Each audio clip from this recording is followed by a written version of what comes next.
Do you find a lot of translation between how freshwater fish behave, like in specifics, as it correlates to saltwater fish, like on certain maybe like wind changes or pressure drops? Do they both like go into deeper or shallower water? Are they going for different water temps?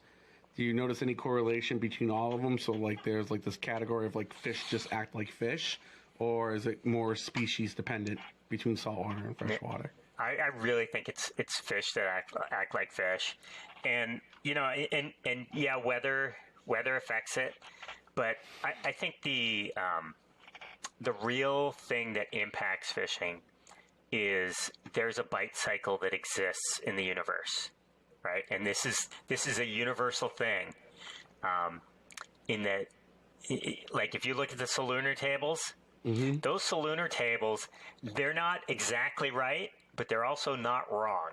They give you the general principles of what is going on right now. And fish do follow cyclical patterns of feeding. They follow cyclical patterns of feeding through the day, through the week, through the month, around moon phases. Freshwater fish are not impacted by tides, but the Solunar Tables are based on basically tides. If you line up your tide chart and your Solunar Tables, you're going to see, and those Solunar Tables work in freshwater too. Those freshwater bites happen just the same way you do in salt. You're sitting on the fish, you're not catching anything, and then all of a sudden the bite is going off, and it goes off for an hour and a half. And then you look at your buddy and you say, when was the last time you had a hit? It's like, I haven't had a hit for 10 minutes. And the fish are still there, but the bite's off. And that's the exact same thing, whether it's, white perch or crappies or largemouth bass or stripers. It's that same pattern. Those Solunar Tables are things that not a lot of people talk about, and the ones who know swear by them. For the people that are listening that might not know what a Solunar Table is measuring, and do you think you can get into a little detail on that and let them know? Yeah, I mean, it's really just a chart of predicted bite times, but it is based on the the impact of the sun and the moon, mostly the moon. And really, I'm serious when I say if you line that up with your tide charts, you will see that the peak bites come just like in saltwater, like generally before and after a tide change. And there's a reason for that. I mean, it's like animals in nature they're very tied into their evolution. And, there was a lot of current that used to run on tides, and I'm sure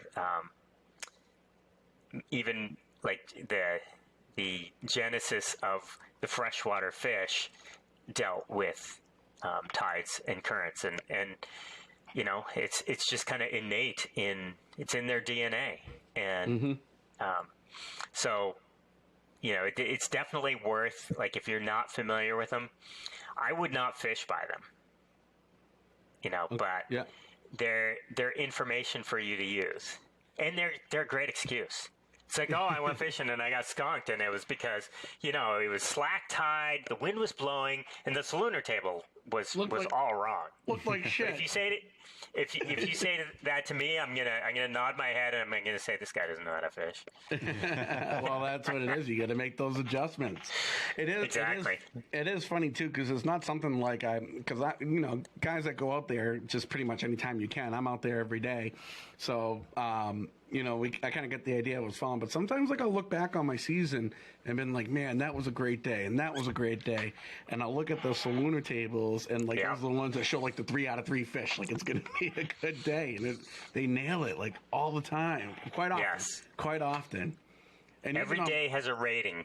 Yeah, right. But it's true that, like, every single day someone in the U.S. catches a personal best, right? Someone in the U.S. goes out and has great fishing. But that's just the randomness of statistics, right? Correct. So, these events happen, and they happen occasionally, and you're going to catch a personal best at a time when you least expect it. But odds are that most personal bests are going to occur within certain windows. It doesn't mean that it's 90% of them. It may mean that like 52% occur within, the prime windows. Yeah, it's just that it's more. And that's the interesting thing about the Solunar Tables. It's a probability thing. The probability of finding a good bite is probably better on most of those days. And I can tell you that I've been out, quite a few days where I looked and it was the right day, but I didn't do that well. And, maybe it was just I sucked at fishing that day. It was probably that I just didn't make the right decisions on where to fish. Yeah, and that's what it comes down to. Like every day is just like a concoction of the decisions that you make, and you try to just do the best that you can with the information that you have, the things the knowledge that your experience, what all the tides are telling you, what your buddies are telling you, and you're trying to make that choice. And sometimes you're going to be wrong. That's how it goes, and you take that as a learning experience as well. Yeah, carp around here in the wintertime, they get in these giant schools, and they can be kind of easy to find. All you need is a kayak and a fish finder, but getting them to bite, it's a whole nother story. And they are one that, like carp, if you fish for them on those Solunar Table days, where it says that, today's an 80% day or a 90% day, those are the days you're much more likely to have that day where you catch a dozen of them. And you look at these schools of fish that you see on the sonar, and you drop down some corn on them, and you say, oh, I'm going to catch 1 million fish. And no response. Nothing. And then you go back the next day, and it's just bam.